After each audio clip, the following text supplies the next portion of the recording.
साहिबा बानो बनी खुशी तिवारी, प्यार के चंगुल में फंसाया और फिर इंद्र कुमार तिवारी को ही मौत के घाट उतारा। सोशल मीडिया का लेती है वो सहारा, अपने बॉयफ्रेंड को भेजती है वो जबलपुर। वो बताता है कि मैं हूँ खुशी तिवारी का भाई और आप विवाह कर लें, क्योंकि खुशी तिवारी है बहुत ही खूबसूरत। एक ऐसी जालसाज जिसने प्यार और इश्क में दिया धोखा, और इंद्र कुमार जो कि जिंदा चला था दूल्हा बनने के लिए, सर पे पगड़ी बांधने के लिए वो चला था मध्य प्रदेश के जबलपुर से गोरखपुर, लेकिन कुशीनगर में उसकी मिलती है लाश। जिस लड़की ने साहिबा बानो था उसका नाम, उसने अपना धर्म छिपाया, बनी खुशी तिवारी और फिर इंद्र कुमार तिवारी को ही मौत के घाट उतारा। मैं आज आपको बता रहा हूं ऐसी क्राइम कथा जिसको सुनकर आप हो जाएंगे हैरान, कैसे दिया इन्होंने इस घटना को अंजाम। बॉयफ्रेंड ने अपने ही मासूका को बहन बताया और फिर उससे शादी करवाया और प्रेमी को फिर मौत की नींद सुलाया। और यह था उन दोनों का एक ऐसा प्लान, इश्क, धोखा और फरेब, जहां पर एक प्रेमी की बलि दी गई जो आया था मध्य प्रदेश से गोरखपुर विवाह करने के लिए, और अपने घर वालों को उसने फ़ोटो खिंचवाई और बताया कि मैंने मंदिर में शादी कर ली है, अब आप लोगों की दुल्हनिया घर जाएगी। लेकिन दुल्हनिया ने रची थी ऐसी खौफनाक साजिश जिससे थे परिवार वाले अनजान। आखिर साहिबा बानो क्यों बनी खुशी तिवारी? एक ऐसी मर्डर मिस्ट्री। एक मशहूर कथावाचक अनिरुद्धाचार्य से कहता है कि मेरी शादी नहीं हो रही है। पूरी घटना मैं आज आपको तफ्तीश से बता रहा हूं। नमस्कार दोस्तों, मैं आप सबका सुशील तिवारी। ये घटना होती है साहिबा बानो के साथ। साहिबा बानो को भी तलाश थी किसी एक ऐसे लड़के की जिससे वो उसे अपने प्रेम के जाल में फंसाए और फिर उसे मौत की नींद सुलाए। हमेशा ये सोशल मीडिया पे देखते थे कोई ऐसा व्यक्ति मिले जिससे ये उसे फंसाकर पैसे लेकर भाग जाए। इसके साथ इसका बॉयफ्रेंड कौशल भी लगा हुआ था। वो व्यक्ति मिल जाता है, लेकिन आखिर उस व्यक्ति की तलाश बहुत समय से इन्हें थी। वो व्यक्ति कहाँ मिलता है, मैं पूरी कहानी आज आपको बता रहा हूँ। ये कहानी शुरू होती है जबलपुर की। मध्य प्रदेश की राजधानी है जबलपुर, और जबलपुर के तहसील के पास पड़ता है एक मझौली, और वहीं पर जबलपुर ज़िले के मझौली तहसील के पास एक गांव पड़ता है पड़वार।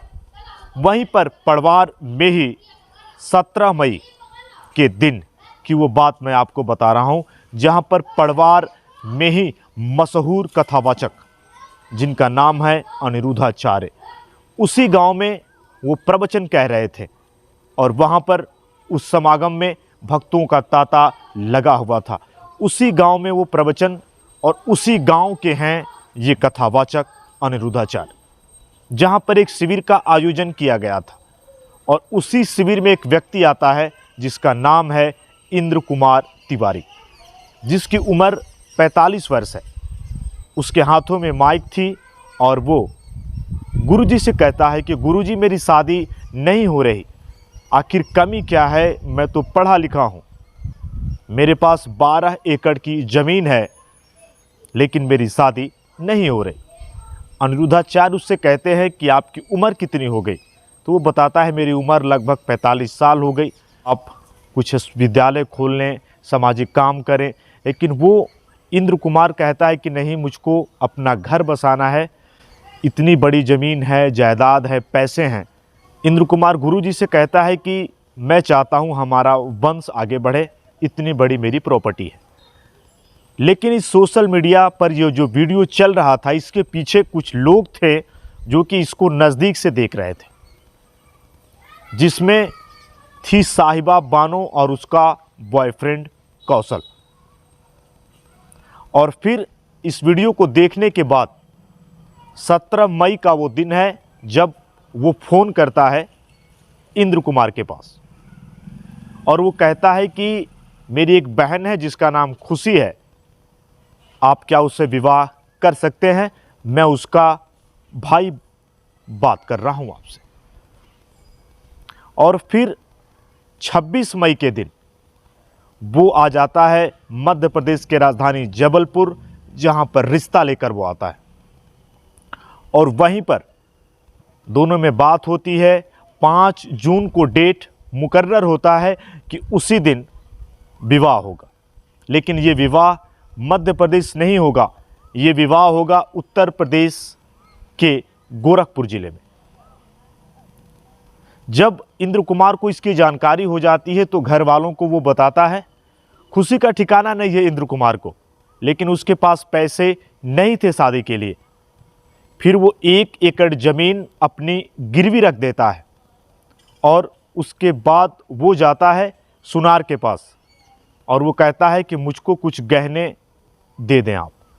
वहाँ से कुछ गहने खरीदता है, कुछ पुश्तैनी गहने भी उसके पास है और फिर उन गहनों को लेके वो 2 जून को निकल जाता है गोरखपुर के लिए और 3 जून को गोरखपुर के एक होटल में वो रुकता है और 5 जून को शादी वहीं पर मंदिर में हो जाती है।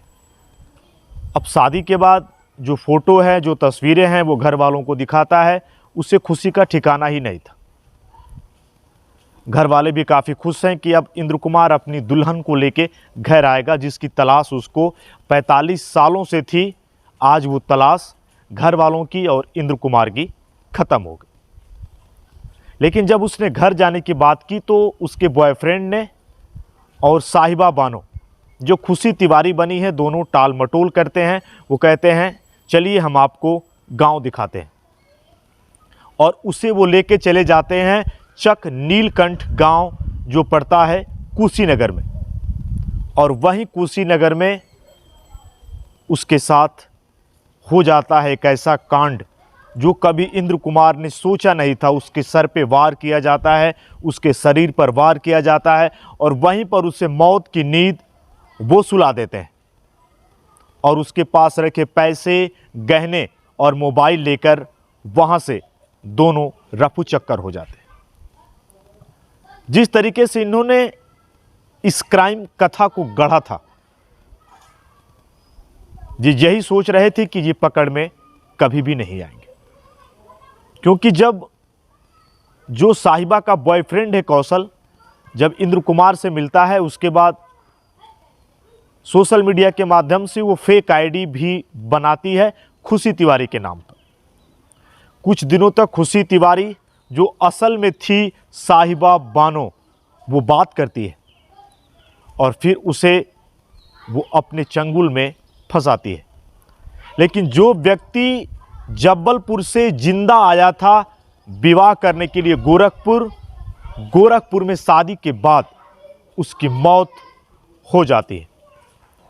अब परिवार वाले भी वहाँ पर ढूंढ रहे थे कि अब तक आखिर इंद्र कुमार अपनी दुल्हनिया खुशी को लेकर क्यों नहीं आया। फिर वो लोग वहीं पर थाने में गुमशुदगी की रिपोर्ट दर्ज करवाते हैं, मझौली थाने में। अब पुलिस तलाश में लग जाती है कि आखिर जो व्यक्ति जिंदा निकला था अब तक वापस क्यों नहीं आया। अब तलाश तेज हो जाती है। अब उसके बाद कुशीनगर में एक व्यक्ति की लाश मिलती है जिसको मार दिया गया है। न उसका नाम न पता, उसके पास कुछ था ही नहीं। आखिर पुलिस कैसे पता लगाएगी कि ये व्यक्ति जिसे यहाँ पर मारा गया है ये कहाँ का है, इसके घर वाले कहाँ हैं। अब पुलिस भी तलाश करती है और पुलिस लगभग 800 सीसीटीवी कैमरे का सहारा लेती है। 3 जिलों की टीम बनाई जाती है जहां पर साइबर सेल को अलर्ट किया जाता है, एसओजी टीम भी सक्रिय हो जाती है और सहारा लिया जाता है सेंट्रल पोर्टल का। फिर पता चल जाता है कि ये व्यक्ति मध्य प्रदेश के जबलपुर का पड़वार गांव का रहने वाला है। अब कुशीनगर की पुलिस सूचना देती है मझौली पुलिस को और मझौली पुलिस वहां से रवाना हो जाती है कुशीनगर के लिए उन परिवार वालों के साथ, क्योंकि 100 की पहचान हो चुकी थी। कुशीनगर में जिस व्यक्ति की यहाँ पे डेड बॉडी पड़ी है वो व्यक्ति था मध्य प्रदेश के जबलपुर का, जो यहाँ पर खुशी से विवाह करने के लिए आया था, जिसकी मौत हो चुकी है। अब यहाँ पे परिवार वाले पहचान लेते हैं कि इंद्र कुमार ही है। फिर ये वीडियो और उस व्यक्ति की फ़ोटो जब वायरल होती है तो फिर ये समझ में आता है कि जो प्रसिद्ध कथावाचक हैं अनिरुद्धाचार्य, उन्हीं के जब वो कथा कह रहे थे वहीं पर ये व्यक्ति उनसे सवाल जवाब करता है। अब पुलिस को तलाश थी कि जिस महिला ने विवाह के बाद अपने पति को सुहाग रात के दिन ही मौत की नींद सुला दी, वो कहां पर है? साहिबा बानो। लेकिन साहिबा बानो ने अपने पति को मारने के बाद, जिसका नाम इंद्र कुमार तिवारी है, उसके मोबाइल को लेकर वो चली जाती है। अब पुलिस कई बार फ़ोन करती है, फिर मोबाइल तो चालू था लेकिन कुछ देर के बाद मोबाइल स्विच ऑफ बताता है। लेकिन पुलिस जब तहकीकात करती है तो पता चल जाता है और फिर पुलिस पकड़ लेती है दोनों को, बॉयफ्रेंड को और खुशी, जो कि असल में है साहिबा बानो। और वो गुनाह कबूल करते हैं। कुशीनगर के जो एसपी हैं, जिनका नाम है संतोष मिश्रा, उन्होंने पूरी बात बताई, पूरी घटना बताई, जिस तरीके से इन लोगों ने घटना को कारित किया और वहाँ से लेकर भाग जाते हैं। जो व्यक्ति अपनी शादी के लिए 1 एकड़ ज़मीन गिरवी रखकर पैसे लेकर वो आता है, उस पैसे को लेकर, उस गहनों को लेकर ये भाग जाते हैं। लेकिन गुनाह के हाथ कितने भी लंबे हों, वो आज नहीं तो कल पकड़ लिए जाते हैं। पुलिस ने इनको धर दबोचा और इन्होंने सारा गुनाह कबूल किया कि हमने ये मारा है इंद्र कुमार तिवारी को। सोशल मीडिया के माध्यम से हमने देखा था कि इंद्र कुमार का शादी नहीं हुआ है, अतः खुशी तिवारी ने फर्जी आधार कार्ड बनवाया और फिर बताया कि मैं ब्राह्मण हूँ, मैं आपकी ही जाति से हूँ, मैं आपसे विवाह कर सकती हूँ। लेकिन इंद्र कुमार तिवारी, जो कि वहाँ के घर के लोग बताते हैं, बहुत ही सीधा साधा था, लेकिन अब वो इस दुनिया में नहीं है। जो दूल्हा बनने के लिए मध्य प्रदेश से चला था गोरखपुर, लेकिन कुशीनगर में मिली उसकी लाश। दोनों पकड़ लिए गए। अब इस समय इनका इंतज़ार कर रही है जेल। ये हैं सलाखों के पीछे। लेकिन साहिबा बानो ने अपना धर्म छिपाकर खुशी तिवारी के नाम पे सोशल मीडिया का सहारा लिया। मेरे वीडियो को दिखाने का ये मतलब नहीं कि मैं आपको परेशान करूं, लेकिन हर दिन ऐसे किस्से आप सुन रहे। अतः आप कभी भी ऐसा करें तो पहले पूरी जानकारी ले लें, तहकीकात करें, फिर आप कोई ऐसा कदम उठाएं, नहीं तो फिर आप फिर आ जाएंगे खतरे में। घर पे रहें, स्वस्थ रहें ना, और परिवार का ख्याल करें। कभी भी कुछ ऐसा ना करें जिससे आपको दिक्कत हो। मिलूंगा फिर एक बार किसी और वीडियो में, तब तक के लिए जय हिंद।